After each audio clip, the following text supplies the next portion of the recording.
Hello, good morning. My name is Dr. Trudy Ufondu of Snowspirations Global Health Solutions. Thank you and welcome to our weekend clinic. Today we're talking about the breast. We're going to look at 5 ways the health of the breast can affect a woman's fertility and her chances of becoming pregnant. So thank you so much.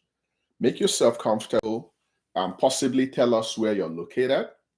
And as soon as possible, we're going to start a clinic. So today we're going to look at the breast that can affect a woman's fertility and her ability to become pregnant. My name is Dr. Trudy Ufondu. I'm the convener of this group. If today is the first day attending the clinic, please remember to subscribe, remember to like, and remember to comment and share the link for this community. Every Saturday about this time, 12 p.m. Eastern Time, US, 5 p.m. Nigerian time, we normally show up, pick a particular topic, dissect the topic, understand it better, and ask questions subsequently. After today's clinic, you will understand your breast better. You will understand the role of the breast. You will understand the conditions in the breast that might need you to see a doctor so we can fix it, so you can have a smooth experience in starting your family and becoming a mother. Now, after this particular clinic, I'm going to have another repeat clinic on our Facebook page. So if you're not able to participate in the YouTube, don't worry, we're going to go to Facebook and you will have the same experience. So thank you so much. Today's clinic is very important because your breast is cardinal to so many roles you're going to play as a mother. So we're actually going to start so we can cover a lot of ground before I start taking questions. Now, the first thing you have to know is this. Your breasts are principally meant for a major role to breastfeed your baby. So anytime you see your breast, be reminded you're a mother. Now, there are some situations that might warrant you not to bet your own baby, but your breast can always breastfeed a baby. So any woman that has breast can breastfeed a baby, whether it's an adopted baby, whether it's a surrogate baby, whether it's your natural baby, we can condition your breast and you can breastfeed. So by default, all women that have breast can breastfeed. And breastfeeding is at the center of motherhood.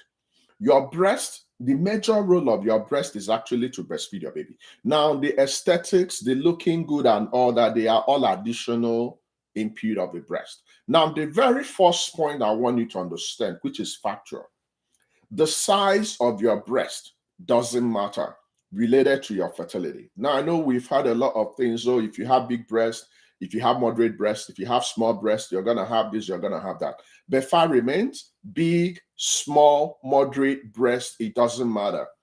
The key point is to make sure that the breast is fully developed. It's expected that a woman will have the nipple, the areola, and the breast tissues. Size doesn't matter. So long as you have the connective tissues, the ducts, and all the hormones that will facilitate making sure that your baby gets breast milk, you will use your breast, no matter how little, no matter how big, no matter how moderate it is, to still breastfeed your baby. So it doesn't matter the size. That's number one fact you have to know. So if you have a big breast or moderate breast or small breast, don't focus on the size. We are more concentrated in the quality of the breast. Now, there are a couple of things you need to understand the role that your breast can play. For example, if you pay attention to your breast, you will notice that there are certain periods within a month, you feel some pain, you feel some heaviness, you feel some fullness in your breast. It's part of hormonal changes that happen in a menstrual cycle. So there are times you will feel heaviness in your breast during your bleeding and during ovulation. So if you pay attention to your cycle, you will notice that if your period is about to come, you begin to feel some sensation in your breast, you begin to feel some heaviness, you begin to feel it's fuller. Then if your partner touches your breast, you will have what we call tenderness. They are completely normal.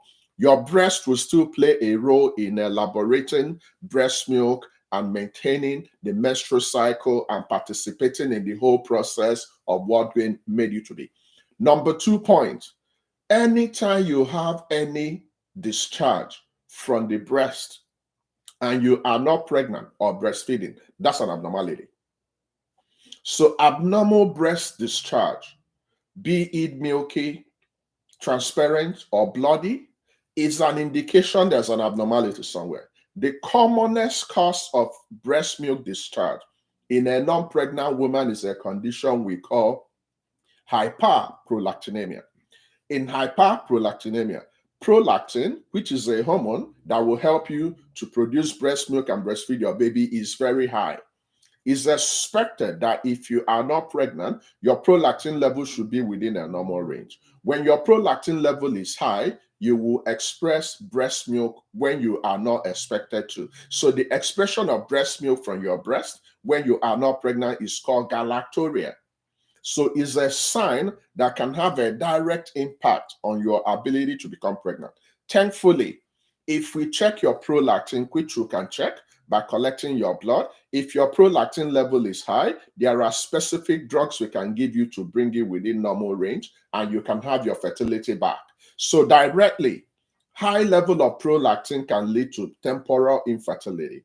So if we are having problems today, having a baby, and you notice that maybe by yourself, you notice that you're licking breast milk from your breast, and you're not pregnant and you're not breastfeeding, please report to your doctor. Or if your partner is playing with the breast and you notice your breast is licking breast milk, please report to your doctor. We need to fix it. The earlier we fix it, the better. Now, if you notice milky blood color discharge from the breast, don't go freaking out. Don't go thinking, oh, you have cancer and all that. There are a couple of inflammatory and infective processes in the breast that can lead to that. So your duty is to report to your doctor. This is not the time to freak out. So anytime you notice any discharge from your breast milk, please go to your doctor. Now, it's expected that every woman should be friendly with their breast. Every singular one of you. You should, matter of fact, know how to conduct what we call BSE, breast self-examination. So what do I mean by that? If you haven't done it lately, when you go to take your bath tomorrow, strip yourself of all the articles of clothing, look yourself in a big mirror, monitor, observe. If you pay close attention, you will discover that one breast might be fuller, taller than the other one. Completely okay. Now you pay attention, you observe the areola, you observe the nipple, you make sure there are no abnormalities. Then you use the palm of your hand to palpate. So you touch. You divide your breast into 4 quadrants, like a wall clock. Then you start from the midpoint and you touch, and you go to the different quadrants to feel the normality, so that if anything happens abnormal, you can pick it up. So it's expected that every woman in our community should know how to conduct breast self-examination. Cancer and other non-benign growth, they do not happen overnight. They take time. So if you're conversant with what's normal in your breast, then when you begin to develop the abnormality, you can know when to begin to seek for help. Now, some women will experience breast pain. Now, breast pain might be normal or a sign of abnormality. If your breast pain is experienced at a particular time in your cycle, so if you notice that when your period is about to come, or when you're ovulating, that you're experiencing breast pain, that's a cyclical normal breast pain. When we have hormonal changes in your body, it's expected that some women will have breast tenderness or pain. It's completely normal. And you will feel this pain in both breasts. But if you have a unilateral pain means you might have pain in one breast and it won't be in the other, and it's not something that you've been experiencing, it's just a new symptom, then we need to probe further. So breast pain can be due to infection, inflammation, hormonal changes, or lumps, which can be cancerous lump or non-cancerous lump. But thankfully, most times, breast pain signals non-cancerous growth. So majority of women that will even have lump, majority, it will not be a cancer lump. It will be other fibrocytic changes in the breast. Some women will have what we call fibroadenoma, which we need to remove. Anytime we remove any tissues from the breast, we have to make sure it's not cancer. We have to send it to the lab and make sure it's not cancer. So don't freak out. Now, there is something you should never do in your life as a woman. When you feel any symptom, when you feel pain in your breast, When you feel bloody discharge, please don't go to Dr. Google. When you type breast pain and discharge in Google, what will pop up? Breast cancer.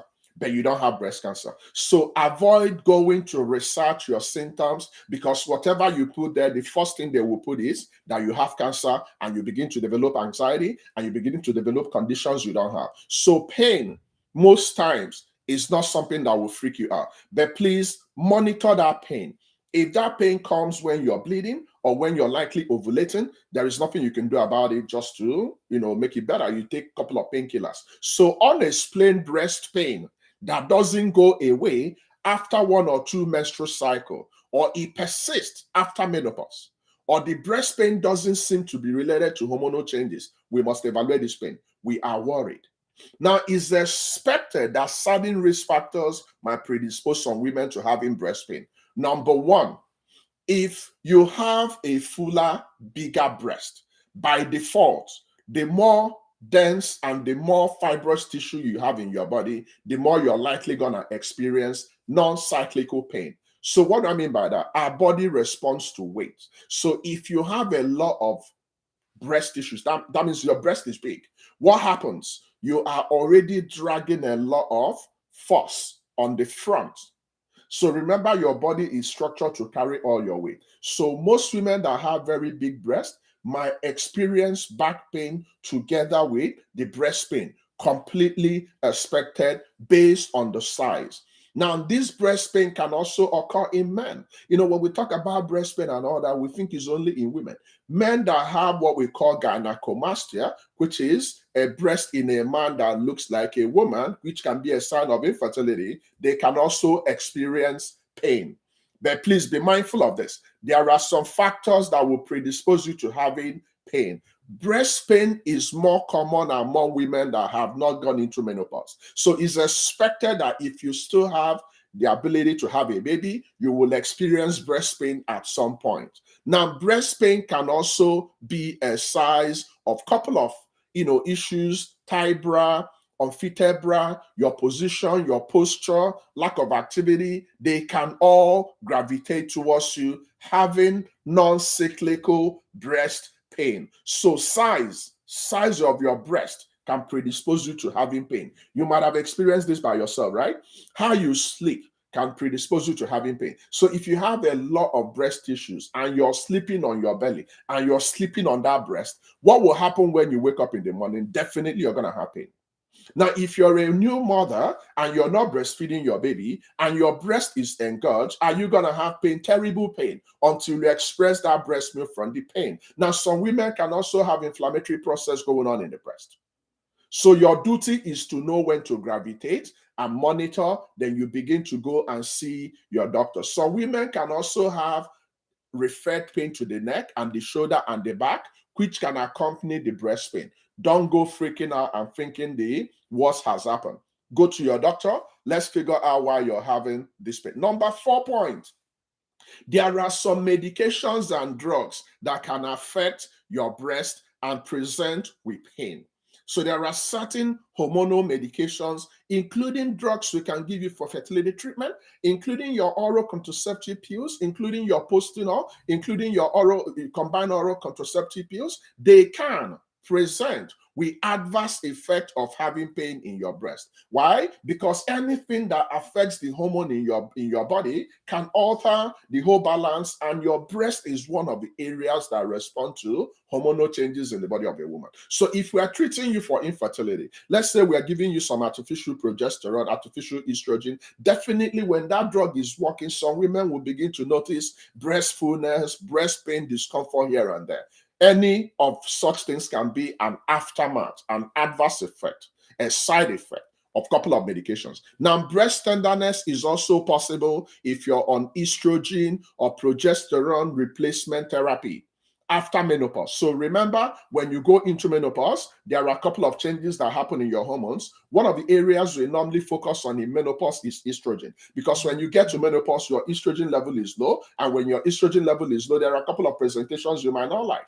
Dryness of your vagina, hot flushes, mood swings, ability to break your bone easily. So when we notice this, we can use what we call hormone replacement therapy. So hormone replacement therapy means we can place you on artificial estrogen. When this happens, it can present with pain in some women. Now, some women can also have depression or anxiety, and we can give them some antidepressants, especially the serotonin type.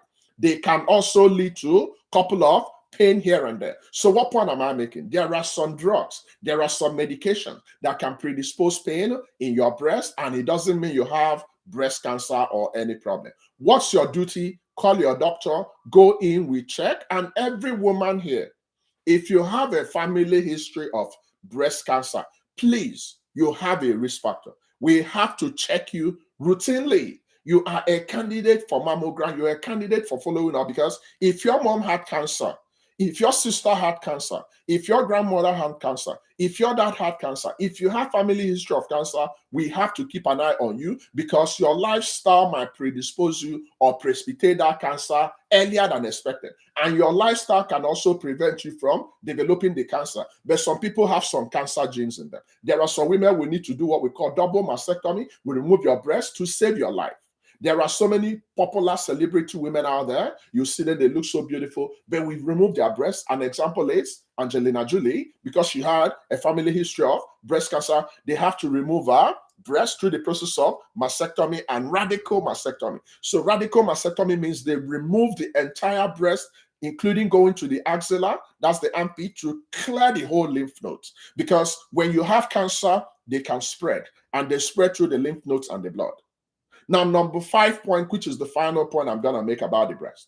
Lifestyle and habits can lead you and predispose you to having breast pain. Now, some women drink a lot of coffee. Some women eat a lot of food that contains caffeine. Now, for some reason, we discovered that women that consume a lot of caffeine and eat a lot of beverages that contain a lot of caffeine might be predisposed to having breast pain. So this is an area you need to be conversant with, and you go easy on the caffeine. You go easy on external intake of coffee and all that. You go easy. I'm not going to tell you, hey, abruptly stop, but go easy, because we've noticed that drinking a lot of coffee can also predispose you to having breast pain. Now, some women can also have what we call fatty acid imbalance.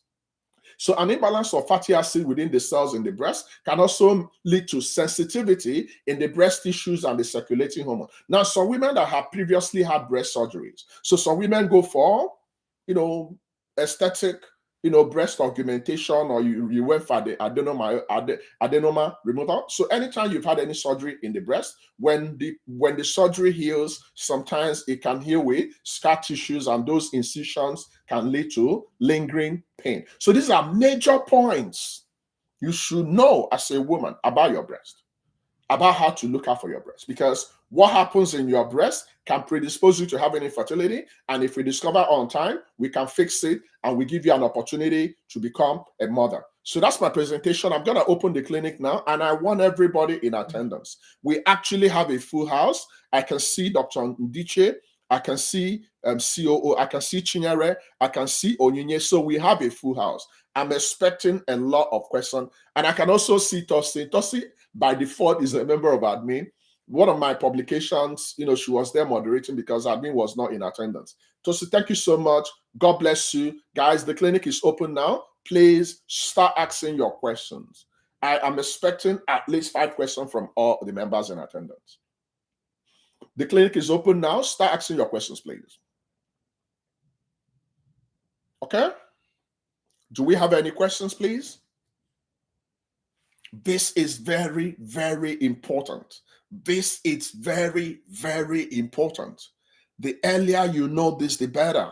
There are some women that might be living with undiagnosed cancer of the breast, but because they don't know how to go for breast self-examination, by the time we discover that cancer, it has already metastasized. So metastasis means you can have a breast cancer in one breast, and it can move from that one breast to the other breast, and it can go through the lymphatics and the blood and spread to all the parts of your body. So a woman can start with breast cancer before you know if she has secondaries in the lungs, she has secondaries in the vertebrae, she has secondaries in the brain. So breast cancer can start from the breast, it can go to the lung, it can go to the brain, it can go through your blood, it can damage any part of your body. Unfortunately, the biggest tool in defeating cancer is time.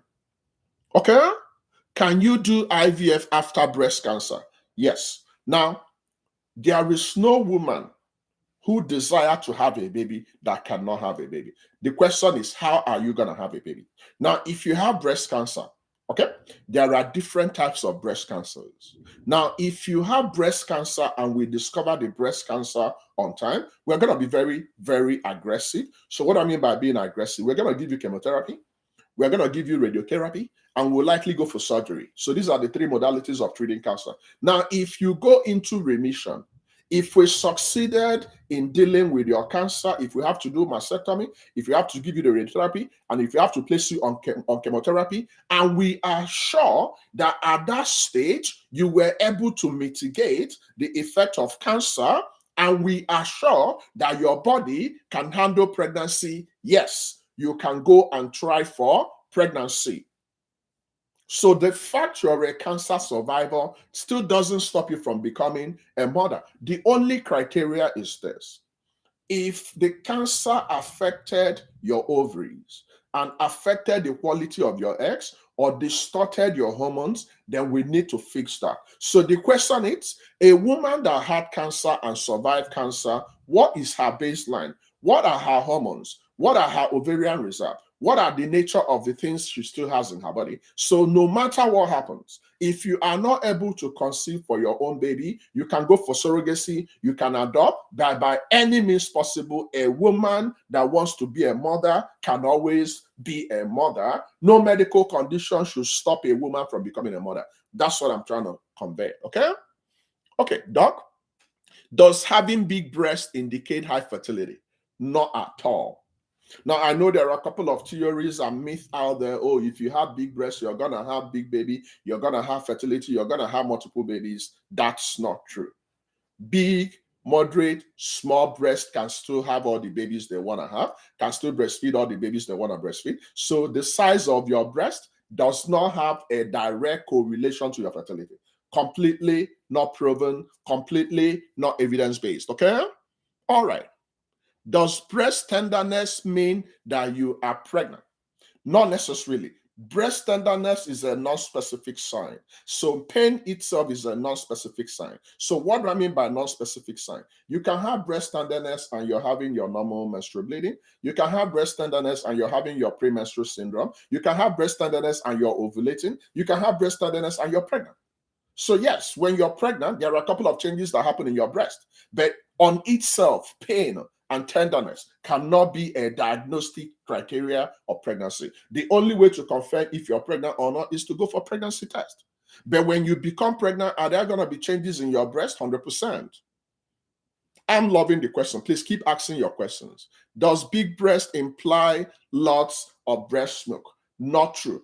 This is another myth. No matter the size of your breast, so long as you have the ductils that connect and your hormones, your prolactin is perfect, your oxytocin is perfect, all the hormones that play a role in the milk letdown reflex, they are perfect, and you have the ducts open, and your areola is healthy, and the nipple is healthy, and your baby is latching okay, perfectly okay. If you notice, go and check a couple of people, even yourself. There are some women that have tiny breasts and they completely breastfed their babies 6 months. There are some women that their breast is the breast of the whole world and they were struggling to breastfeed their baby. So it's not about the size. It's about the content. It's about the quality of the breast.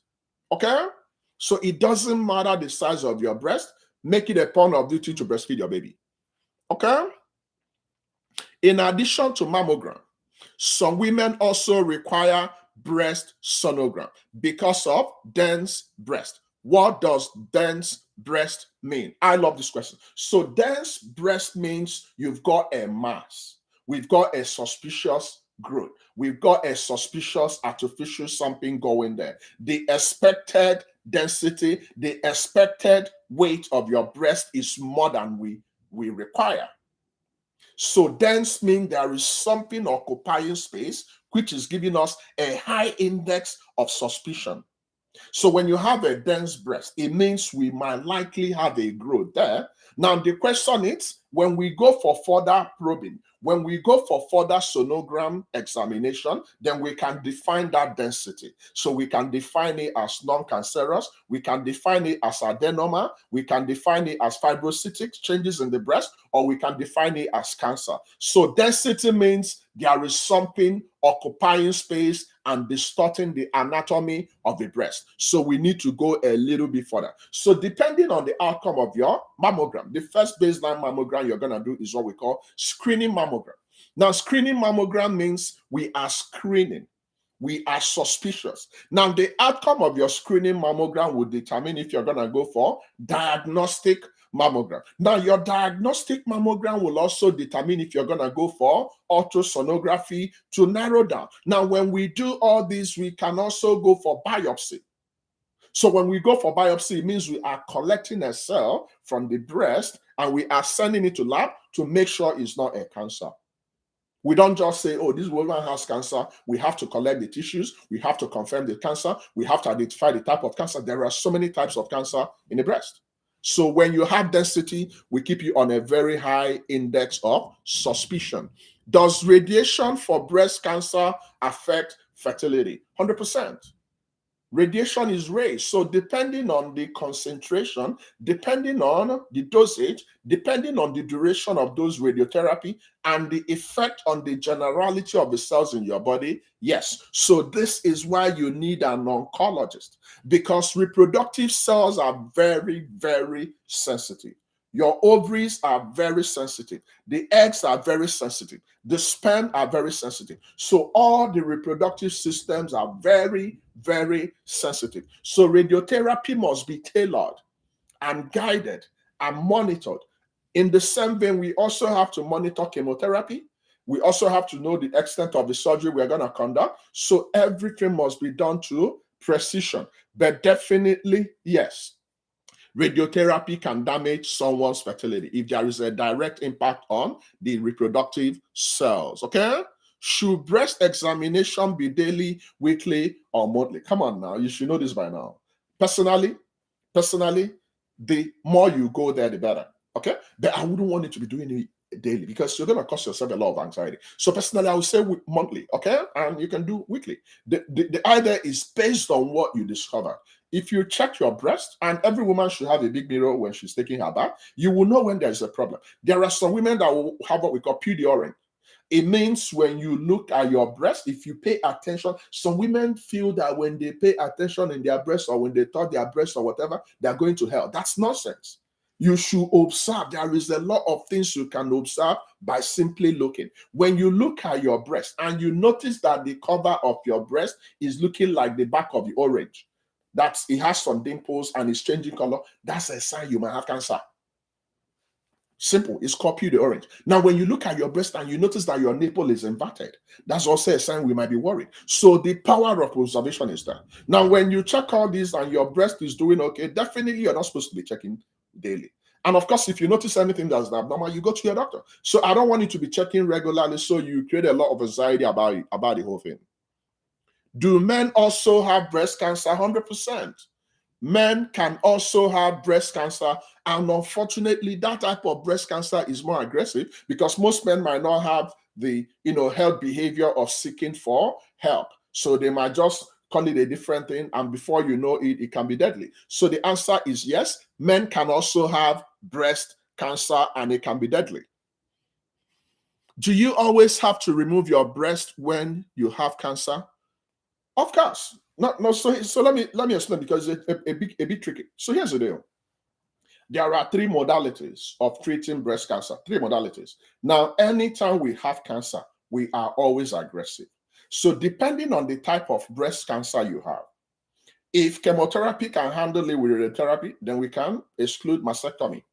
So it's all based on the type and the extent. But most times, most oncologists will tend to go extra precautious. So what do I mean by that?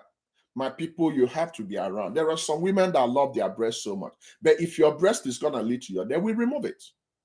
So most providers will go for extreme measures, radical approach. So most providers won't just go for mastectomy. They will go for radical mastectomy. So radical mastectomy means we are going to completely remove the whole breast tissues, including the axillary lymph nodes. So we give you an opportunity to defeat the breast cancer. So it depends on the type of cancer you have. It depends on what will work for you. So breast cancer treatment is tailored to individual need. But it's not all breast cancer that will require mastectomy. Okay? How do breast changes with age as a woman approaches menopause? Now, this is an area we all have to experience as a woman. Definitely, a breast that goes up will always come down. So over time, your breast will begin to sag. Over time, your breast will begin to reduce in the density, in the size. So as you get older, you will notice, you will begin to have a couple of changes. It's all in keeping with changes. Okay? So as you get older, you begin to notice some shrinking in the size. You begin to notice some little changes here and there, even visibly. Okay, some women will begin to develop hairs around that, nipple area, and you can even begin to see gray hairs out there. They are all normal. You're not going crazy. So it's expected that as you're getting older, you're tending towards menopause, and when your estrogen and the other hormones are going down, your breast will begin to reduce in size. You will feel it by yourself. You will begin to notice that your breast is going to shrink and sag. Sagging breast is a welcome development. There is no woman that the breast will keep being pointed till life. No, that doesn't make sense. Because if you have a baby, your baby needs to feed. And the more your baby is feeding, the more your breasts are going to be changing. Okay? All right. What causes breast lump? Like I mentioned, 2 types. So you can have cancer or you can have benign breast lumps. So it can be cancer, it can be non-cancer, it can be a fibroadenoma, it can be fibrocytic disease, it can be so many other things. Our aim is to make sure that whenever we notice a lump, we send it to histology and make sure it's not a cancer. Okay, do we have more questions? I love the questions today.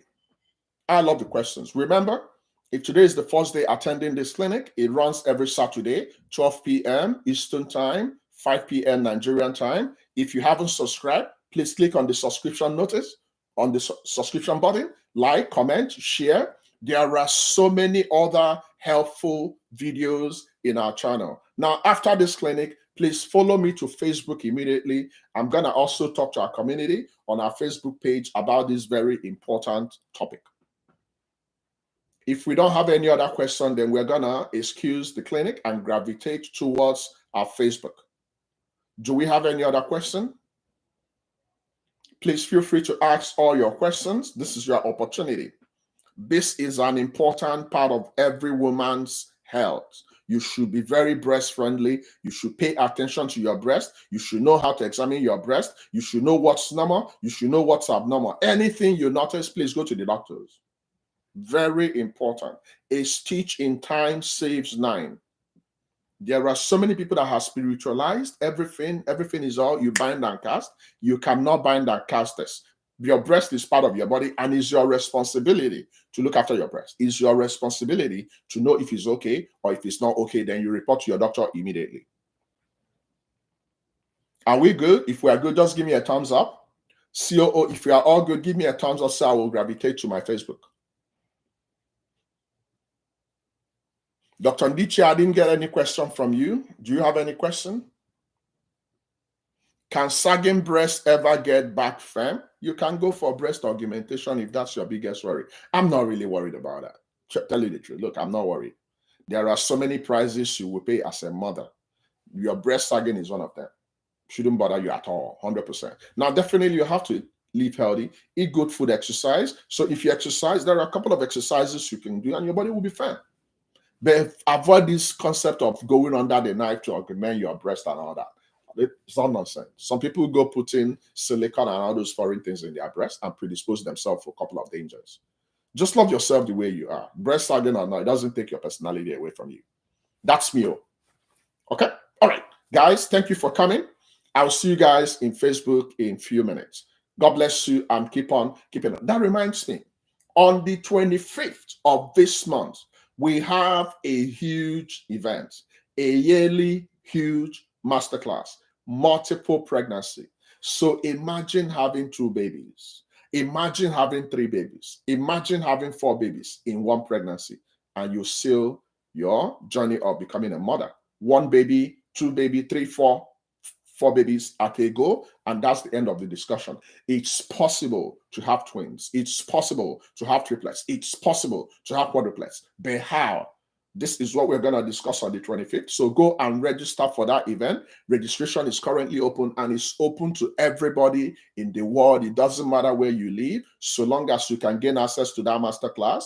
Come. We have a masterclass panelist who can help us to understand better different mechanisms, different routes of achieving multiple pregnancy. There are so many women that have been going through infertility for 20 years, 25 years, some even 30 years, that can complete their family. In 2023, we not just one baby, but more than one baby. So come, let's fellowship on the 25th. Okay? I'll see you guys in Facebook. Until I see you, take care of you and enjoy your weekend. Bye-bye for now.